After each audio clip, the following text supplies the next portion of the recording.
নমস্কার। গল্পের গ্রামোফোন চ্যানেলের আরও একটি পর্বে আমি মধুস্নাতা আপনাদের সকলকে আরও একবার স্বাগত জানাচ্ছি। আজ আপনারা গল্পের গ্রামোফোন চ্যানেলে শুনতে পাবেন মহাশ্বেতা দেবী রচিত গল্প পরম আত্মীয়। গল্পটি শুনুন। আপনাদের যদি আমার পাঠ করা এই গল্পটি শুনতে ভালো লাগে তাহলে অবশ্যই আপনারা আমার এই চ্যানেলটিকে লাইক, শেয়ার এবং সাবস্ক্রাইব করে নেবেন। শুরু করছি আজকের গল্প পাঠ। অফিস ঘরের কলগুঞ্জন কানে আসছে। টাইপরাইটার কাজ করে চলেছে খটাখট খটাখট খটাখট। ফ্যান ঘুরছে বো বো করে। ক্লাইভ বিল্ডিং এ এই অফিসটা নতুন নেওয়া হয়েছে। ড্যানিশ ফার্মটা উঠে গেল মিশন রোয়ে। তার ফলেই সম্ভব হলো এই জায়গা পাওয়া। এই যাওয়া আসার মাঝখানে যে টাকাটা হাত বদল হলো তার অঙ্কটা মনে করতেও ভয় হয় আমার। এত টাকা পৃথিবীতে আছে, অথচ কি সহজেই টাকাটার কথা বলেছিলেন অবিনাশবাবু আমার বোনের বিয়েতে। কাকিমার সেজ জামাইবাবু অবিনাশ মুখটিকে নিয়ে যেরকম সরগরম পড়েছিল তার কাছে বর আর বরপক্ষ তুচ্ছ হয়ে গিয়েছিল। 19,000 টাকার গাড়ি দাঁড় করিয়ে রেবার হাতে 4টি টাকা গুঁজে দিয়ে এক গ্লাস ঘোলের শরবত খেয়ে আবার গাড়িতে উঠতে যেটুকু সময় লেগেছিল তার মধ্যেই অবিনাশবাবু সেই আশ্চর্য অঙ্কটার কথা শুনিয়ে বলেছিলেন, এত করে তবে অফিসটা পেলাম। অত টাকা শুধু পাটিগণিতেই থাকে জানি। রামতে স্বচ্ছন্দে শ্যামকে সেই টাকা ধার দেয়, আবার চক্রবৃদ্ধি হারে সুদ জুড়ে সেই টাকা গিয়ে ওঠে যদুর ঘরে। আমাদের সম্মিলিত ক্ষমতায় 3,000 টাকা ধার করে টেলারিং পাস ছেলের সঙ্গে এবার বিয়ে দিচ্ছি। অবিনাশবাবু আমাদের সেদিন বিভ্রান্ত করে রেখে গিয়েছিলেন। নতুন অফিসের রিসেপশন রুমে সবটুকু সবুজ। পালিশ ছাড়া স্বাভাবিক রঙের দামি ফার্নিচার সমুদ্র সবুজ কার্পেটের ওপর ছড়িয়ে আছে। সবুজ প্লাস্টিকের পর্দায় মনোরম ম্যাগাজিন বিক্ষিপ্ত সুন্দর ঘর। 10টা থেকে বসে আছি, এখন বাজলো 3টে। এর মধ্যে একবার মাত্র খেতে বেরোলেন উনি। একবার দেখা করলেন একটি ছোকরা সাহেবের সঙ্গে। এখন কি করছেন ভাবতে চেষ্টা করি। বিলিতি ম্যাগাজিনের মলাটের লোভনীয় খাবারগুলোর ছবি থেকে চোখ ফেরাতে পারি না। কারা খায় ওসব খাবার? উনি কি করছেন? হয় চিঠি লিখছেন, নয় চেয়ে আছেন টাইপিস্ট মেয়েটির দিকে। ছিপছিপে সুন্দর বাঙালি মেয়েটি।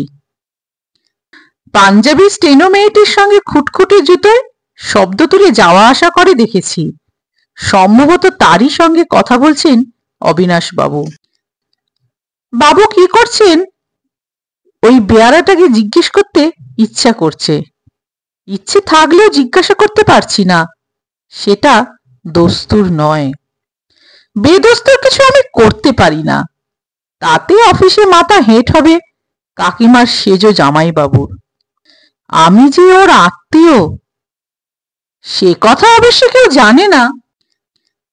তারা জানে আমি উমেদার মাত্র, সেই কত লাখ কত হাজারের একজন, যাদের নাম এমপ্লয়মেন্ট এক্সচেঞ্জে লেখানো থাকে আর বারবার ঝালাই হয়।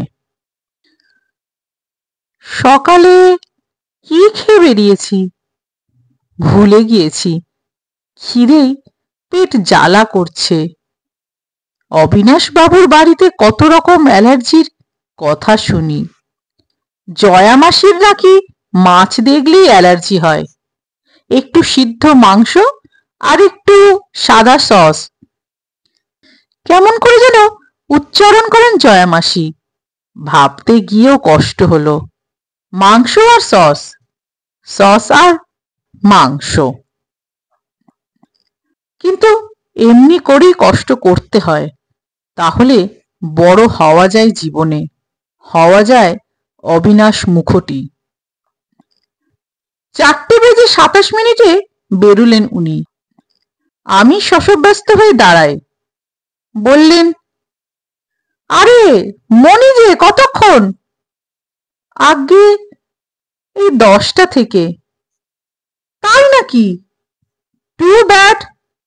দুষ্টু মেয়ে আমাকে খবর দেয়নি। দুষ্টু মেয়ে মানে রিসেপশনিস্ট ভায়োলেট দত্ত। চুলের পনিটেল নাচিয়ে সুন্দর করে হাসল। অবিনাশবাবু তাড়া দিলেন আমাকে। চলো চলো মনি, বেরিয়ে পড়ি। গাড়িতে বসে ড্রাইভারকে বললেন, মোকাম্বো। ঢুকলাম মোকাম্বোতে। তারপর বললেন, বেচারা বারের লাইসেন্স পাচ্ছে না কিছুতে, ভাবতে পারো। মোকাম্বোর চারপাশে তাকিয়ে মালিকের দুঃখে দুঃখী হবার সাহস হলো না। উনি বললেন, কিছু আলু ভাজা দিতে বলো আর চিজ স্ট্র। কফির সঙ্গে সর্বদা হালকা কিছু খাবে, জানলে? কি যে গ্রাম্যতা আমাদের। ক্যাফে মানেই চপ কাটলেট, মোগলাই পরোটা। নামগুলো শুনেছি, খাইনি কখনো। ছোট ভাইয়ের জুতোর মধ্যে পা দুটো টনটন করছে। বিগলিত বিনয় কফিতে চুমুক দিই। অবিনাশ মেশো বলেন, মনি, প্রেমে পড়েছ কখনো? জবাব জোগালো না মুখে, কান লাল হয়ে গেছে। সবেমাত্র ধার কর্য করে আইকম পাশ করেছি, বয়স হয়ে গিয়েছে 23। উনি ভরসা দিয়ে হাসলেন, বললেন, তুমি জানো না মনি, তোমাদের সঙ্গে এসব কথা কইতে আমার কিরকম লাগে। মনে হয় যদি তোমাদের বয়সটা ফিরে পেতাম, একদিন, 1 ঘন্টার জন্যে। আহ বলে চট করে নিজের মধ্যে ডুবে গেলেন উনি। চারিদিকের নানা রকম খাবারের গন্ধে আমার মাথা ঝিমঝিম করছে। উনি কিন্তু তদগত হয়ে কাচের টেবিলের ফুলদানির ফুলের ছায়া দেখতে লাগলেন। ডুব দিয়ে যেন মুক্ত পেলেন। এমনই ধারা হেসে বললেন, আমার চেহারা দেখে তুমি বুঝবে না মনি, কিন্তু বিশ্বাস করো, ঢাকার নামকরা মেয়ে শিলা সেন একদিনেই আমাকেই দেখে। তার কৈশোর প্রেমের আখ্যানটি শেষ হলো রাত 8:30টায়। শেষ 1.5 ঘন্টা বসতে হলো ভিক্টোরিয়া মেমোরিয়ালের সামনের মাঠে। সেখানে আমাকে ছেড়ে দিয়ে চট করে উনি উঠে পড়লেন। 9টায় নাকি মেট্রোতে জয়ামাসি অপেক্ষা করবেন। বাসে চড়ে বাসায় ফিরতে রাত 9:15 বাজল। ফিরে তারপর রাস্তার কলের জলে সাবান দিয়ে শার্ট কাচলাম, প্যান্ট ভাঁজ করে তোশকের নিচে রাখলাম, জুতোয় কালি লাগালাম। উদ্যমেই লক্ষ্মী লাভ। কাল সকালে আবার দেখা করতে হবে ওর সঙ্গে। অবিনাশ মেশো আমাদের পরিবারের একটি আদর্শ। আজ নয় আমাদের এই অবস্থা, সেই 47-এর আগে যখন ঢাকায় আমার শৈশব কেটেছে, তখনও তার নাম শুনেছি আমরা। তখন ক্রিমিনাল ওকালতি করে বাবা 500-600 টাকা রোজগার করতেন। দাদা মেজদা কলেজে পড়তেন। পুজোতে নতুন কাপড়ের গাঁঠরি বেঁধে আমরা যেতাম স্টিমারে। আমার পৈতের সময় মা নতুন চুড়ি পরে এক দালান মানুষকে পরিবেশন করছেন। সে ছবিটা আমার আজও মনে পড়ে। তখন অবিনাশ মেশোর নাম করা হতো অন্য সুরে। এখন সেই মার মুখের দিকে চাওয়া যায় না। দাদা স্টেট বাসে জয়েন করেছেন। মেজদা আর তার বন্ধু মিলে যা করেন, বাবা অবশ্য তাকে বলেন ব্যবসা। আমরা সবাই জানি মেজদা শ্যামবাজারের দিকে রাস্তায় বসে গেঞ্জি বেচেন। রাত বাড়লে ধূপকাঠি 1 আনা করে 2 আনা করে। এখন অবিনাশ মেশোর নাম করা হয় অন্যভাবে। মানুষের জীবনের সমস্ত সার্থকতার মূর্ত প্রতীক যেন অবিনাশ মেশো। তিনি আছেন বলে ভরসা আছে। স্বাবলম্বিতার মহৎ উদাহরণ। পরিশ্রমী যে সার্থকতার সোপান, তার জাজল্যমান নিদর্শন অবিনাশ মুখটি। ছোটবেলা ভোরে উঠতেন, নিজের জামা নিজে কাচতেন, সাবান মাখেননি, বিলাসিতার বিরোধী ছিলেন, নিজের সবকিছুই নিজে করেছেন, মাই চাকুরিটি জোগাড় করা পর্যন্ত। সে চাকুরিতে 40 টাকা মাইনের ছুঁচ হয়ে ঢুকে কোম্পানির একজন ডিরেক্টর অর্থাৎ ফাল হয়ে বেরিয়েছেন। সম্পূর্ণ নিজের কৃতিত্বে আজ তার আলিপুরে বাড়ি, ক্লাইভ বিল্ডিং এ অফিস, গ্যারেজে স্টুডিবেকার, লা মার্টিনিয়ারে ছেলে মেয়ে। আমরা চিরকাল শুনে আসছি মানুষ হতে হয় অবিনাশের মতন। সেই মতোই চেষ্টা করছি। আগে উনি বলেছিলেন মনিকে আমার অফিসেই নেব, হালচাল শিখুক, ঘোরাঘুরি করুক। বাবাকে বলেছিলেন আমি মার্টিন সাহেবের ওখানে সেফ 40 টাকায় ঘষেছি কত দিন। ভাই বোনকে পড়াতাম, খোলার ঘরে থাকতাম। আপনি তো জানেন।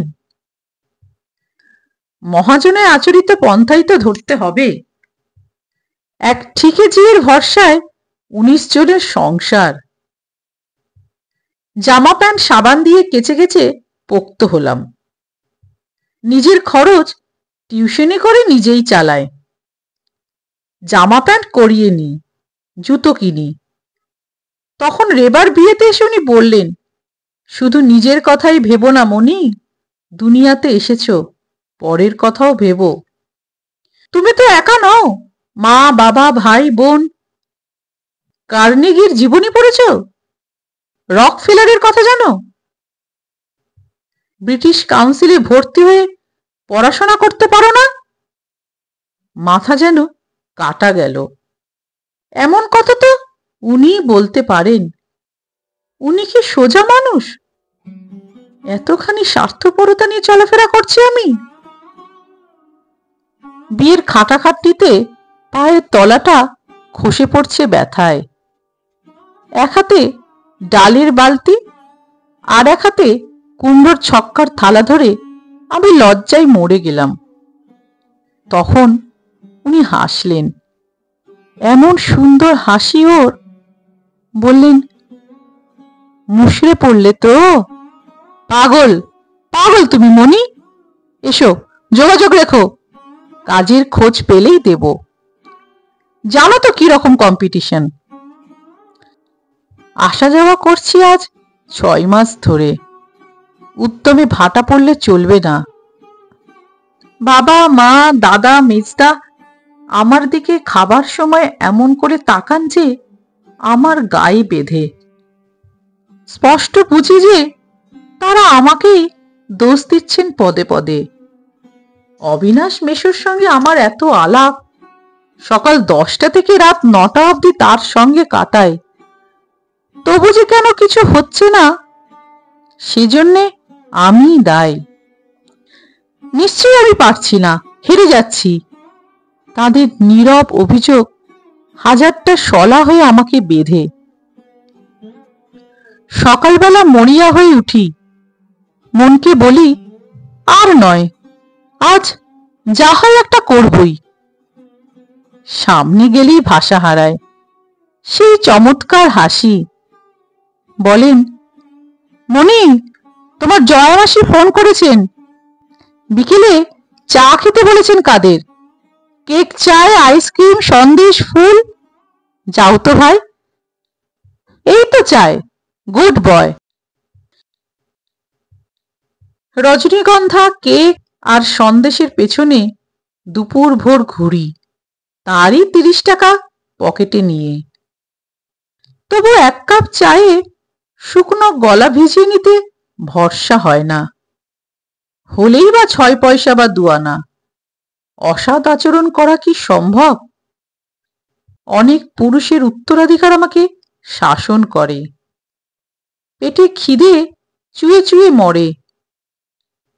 ফুল দেখে জয়ামাসির বোন মিনি সরু গলায় বিলাপ করে ওঠে। জয়ামাসি বলেন, আমার টি সেট, টেবিলের ব্যাটিং সবই যে হলদে রঙের। লক্ষ্মীটি মনি, কিছু সূর্যমুখী আনো। ভ্যান গগের ছবিটার রিপ্রোডাকশনটার সঙ্গে এমন মানাবে। আবার ছুটি নিউ মার্কেটে। সূর্যমুখী আসে, অভ্যাগতরা আসেন। পেট কাটা জামা আর সোচ্চার যৌবনের ওপর পাতলা নাইলনের আঁচল বুলিয়ে মিনি চা ঢালে। আমি প্যান্ট্রিতে বসে চা কেক খেয়ে চলে আসি। কোনোদিন উনি বলেন, চলো দেখাই তোমাকে রাতের কলকাতা। ধর্মতলা অঞ্চলের চোরা গলিতে গেলাম ওর সাথে। কর্মবীর অবিনাশ মুখুটি আশ্চর্য নৈপুণ্যে হাউসি খেলে 441 টাকা জিতলেন। বেরিয়ে এসে বললেন, তোমার পয়ে জিতলাম মনি। বলো কি চাও, চকোলেট খাবে? আচ্ছা চলো। লোয়ার সার্কুলার রোডের চীনে রেস্তোরাঁয় বসে প্রন ফ্রাইড রাইস আর ফাউল খেতে খেতে আমার দিকে চেয়ে দুষ্টু হাসতে লাগলেন অবিনাশ মেশো। বললেন, এখন থেকে আর তো ছাড়ছি না তোমায়, খুব লাকি তুমি। কি জানি কেন সেই মুহূর্তেই বললাম, আপনি আমাকে যা হয় একটা জুটিয়ে দিন মেসোমশাই, আমি কেনা হয়ে থাকবো আপনার কাছে। বাড়ির অবস্থা জানেন তো। উনি আহত হলেন। কি আশ্চর্য মনি, এই কথা তুমি বলছো আমায়? তুমি? আমি কি তোমার জন্য ভাবছি না? তোমরা অমনি মনি, মানুষ এমনি হয়। ভালোবাসতে গেলে আঘাতই পেতে হয়। কেন সেবার আইএসসি পড়তে বলিনি? আমি বলিনি সায়েন্স ছাড়া ভবিষ্যৎ নেই? রেলওয়ে ওয়ার্কশপে হাতুড়ি ঠুকতে হলেও চাই আইএসসি, বলিনি? আমারই দোষ। ওর কি দোষ থাকতে পারে? 5 বছর আগে তো উনি সত্যিই বলেছিলেন আইএসসি পড়তে। সে কথা না ভেবেচিন্তে হঠাৎ আমার বর্দার টিভি হলো, সে তো ওর দোষ নয়। বাড়িতে ফিরতে ফিরতে নিজেকেই ধিক্কার দিলাম। আজ অবিনাশ মেশোর ওপর বিশ্বাস কমছে আমার। অবিনাশ মেশোর আন্তরিকতায় সন্দেহ আসছে, শত শত ধিক। আমার আত্মানুশোচনা দেখে উনি আমাকে ক্ষমা করলেন, আবার ঘনিষ্ঠ হতে দিলেন আমাকে।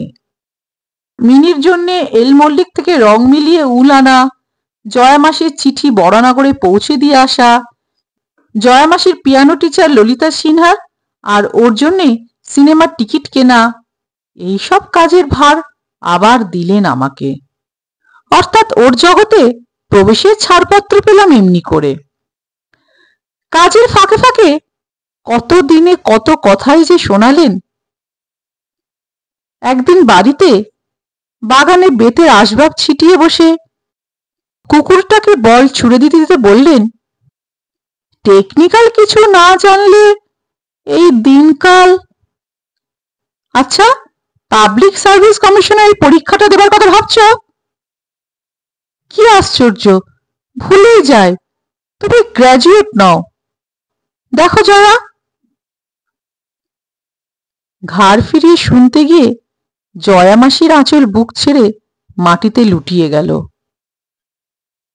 অবিনাশ মেশো 1 টুকরো কেক কুকুরটাকে দিয়ে বললেন, জয়া, গ্র্যাজুয়েট হওয়াটা যে কত তুচ্ছ এই মনিকে দেখলেই আমার মনে হয়।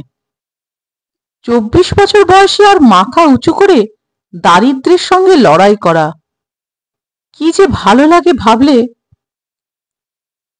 কোনোদিন বলেন, এত শয়ে শয়ে প্ল্যান হচ্ছে কলকাতার আশপাশ, তো কলোনি তো ছেয়ে গেল। জমি নিয়ে চাষ করো না?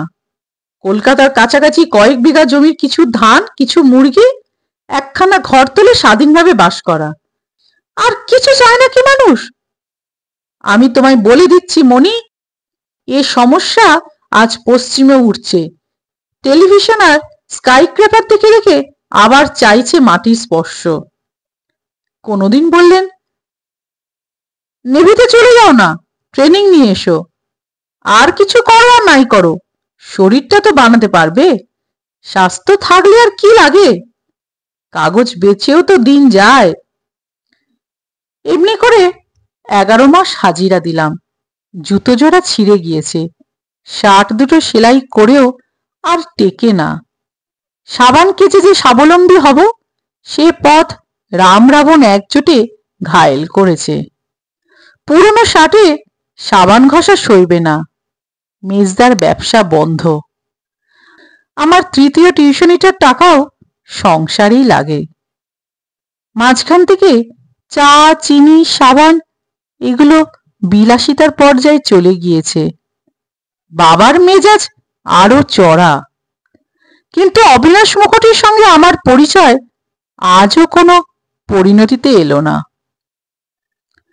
আধার আকাশে তুবড়ির মতো একটা খবর সহসা দীপ্যমান হয়ে উঠল। চাকরি। দাদা যাদবপুর রিপু থেকে হন্তদন্ত হয়ে এলেন। বললেন, অ্যাকাউন্টস ক্লার্ক নেবে অবিনাশবাবু, 110 মাইনে। তুই আর দেরি করিস নে মণি, দরখাস্তটা ঠুকে দে, এবার তোর হবেই। অবিনাশবাবুর সম্মান আমাদের বাড়িতে এতখানি যে সবাই ধরে নিল এবার চাকরিটা আমার হয়েই গেল, আর কোনো মতেই বিগড়ে যাবে না। অবিনাশবাবু কথা দিয়েছেন নিজ মুখে। দরখাস্ত পেশ করে দিলাম। তারপর থেকে দিনগুলো কাটতে লাগলো এমন ভাবে। প্রত্যেকটি মুহূর্ত যেন আমার প্রতীক্ষায় ভারী হতে হতে যন্ত্রণায় ফেটে পড়বার মতো হলো। দিন কাটে তো রাত কাটে না।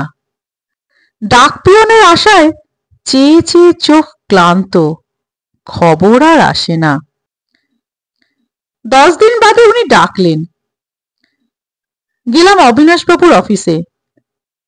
চাকরিটা আমার হলোই, এই আশ্বাস নিজের মন থেকে নিজেই গ্রহণ করে বলিয়ান হয়ে উঠলেন দাদা। আমাকে একটা সাদা শার্ট আর খাকি প্যান্ট কিনে দিলেন 20 টাকা খরচ করে। অপ্রতিভ হেসে বললেন, এখন থেকে তো লাগবেই তোর। মেজদার বন্ধু অনাদিদা বাটায় কাজ করে, তার মারফতে সস্তায় বাটার জুতো কিনে আনলেন মেজদা।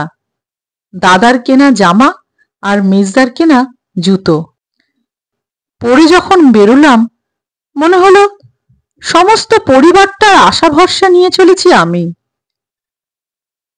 আমাকে ঢুকতে দেখে বেয়ারাটা অব্দি হাসলো। হাসবেই তো, ওরাই তো খবর আগে পায়। কাল থেকে আমাকেই সেলাম ঠুকবে ও। কেরানি আর টাইপিস্ট সকলেই এমনই ধারা সম্মান পেয়ে থাকে। এ হলো কমার্শিয়াল ফার্মের বৈশিষ্ট্য। এ তো সরকারি অফিস নয়, সেখানে শ্রীক্ষেত্র, সম্মান শুধু গ্রহ বিগ্রহের, অন্যদের বেলা সাম্যনীতি।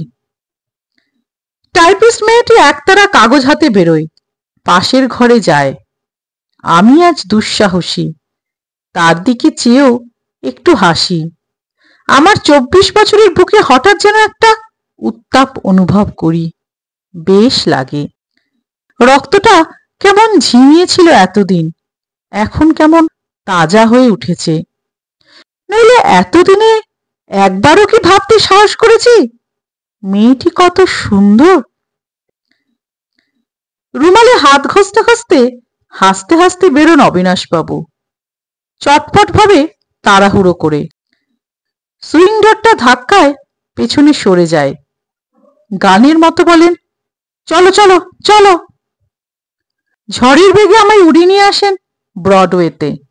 বলেন, তোমারও সর্দি লেগেছে, দিনটাও চমৎকার, আজ সমস্ত নিয়মই অমান্য করা চলে। ছোট্ট গেলাসে প্রায় বর্ণহীন টলটলে পানীয়। সামনে তার গেলাসটা নিয়ে একটু ঠুকে দেন। হাঁ করে তার মুখের দিকে তাকিয়ে থাকতে থাকতেই খেয়ে ফেলি। আবার ভরে দেন গেলাসটা।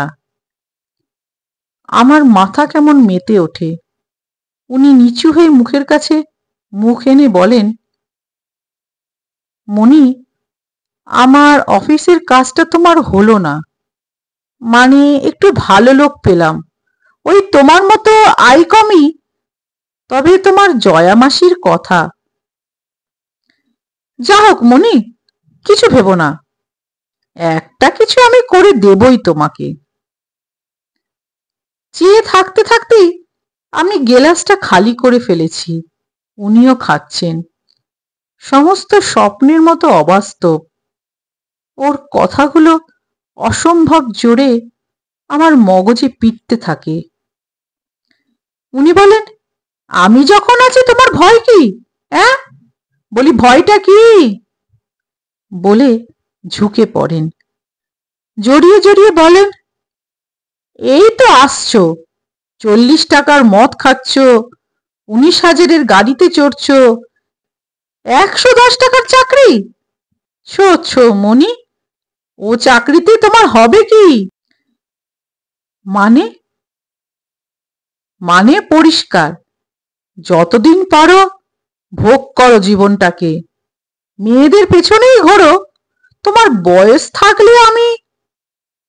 আমার মাথা পরিষ্কার হয়ে যায়। খুব সাফ দেখি সব।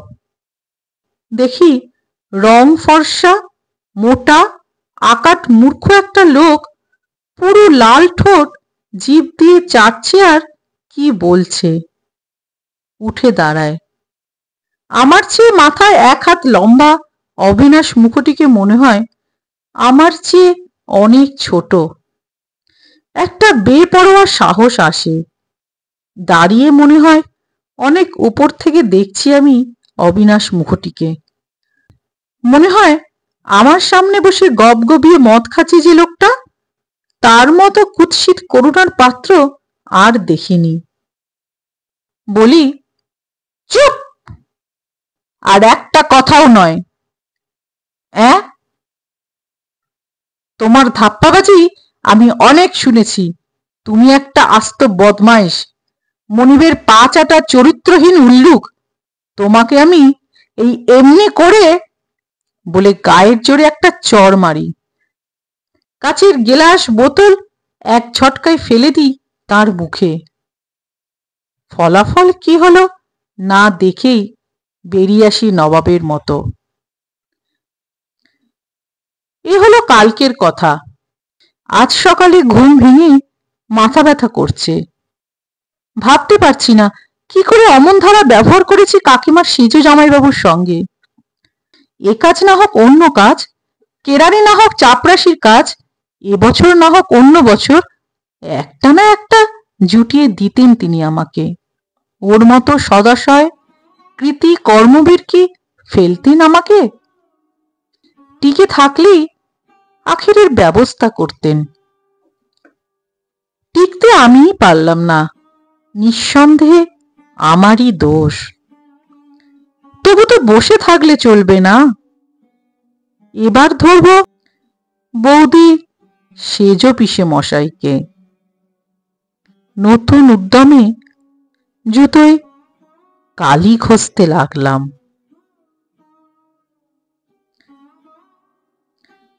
গল্পটি এখানেই শেষ হলো। আশা করছি আপনাদের এই গল্পটি ভালো লেগেছে। চলে যাবার আগে একটি ছোট্ট ঘোষণা। আপনাদের যদি আপনাদের নিজস্ব লেখা কোনো গল্প থাকে যেটি আপনারা সকলের সামনে তুলে ধরতে চান, অথবা আপনাদের পছন্দের কোনো লেখকের লেখা কোনো বিশেষ গল্প যেটি আপনারা শুনতে চান, সেটি আমাকে আপনারা কমেন্ট করে জানাতে পারেন। আমি অতি অবশ্যই চেষ্টা করব আপনাদের পছন্দের সেই গল্পটি অথবা আপনাদের নিজস্ব লেখা সেই গল্পটি যেটি আপনারা আমাকে আমার ইমেল আইডিতে ইমেল করে পাঠিয়ে দেবেন, সেই গল্পগুলি আমি অবশ্যই আমার চ্যানেলে পাঠ করব। তবে যে গল্পগুলি আপনারা আমাকে পাঠাবেন অবশ্যই যেন সেই গল্পগুলি সমস্ত বয়সী শ্রোতাদের শোনার উপযোগী হয়। আজকে এই পর্যন্ত। খুব শিগগিরই আমি হাজির হব আমার গল্পের গ্রামোফোন চ্যানেলে আরেকটি নতুন গল্প নিয়ে। সকলে ভালো থাকবেন, সুস্থ থাকবেন। নমস্কার।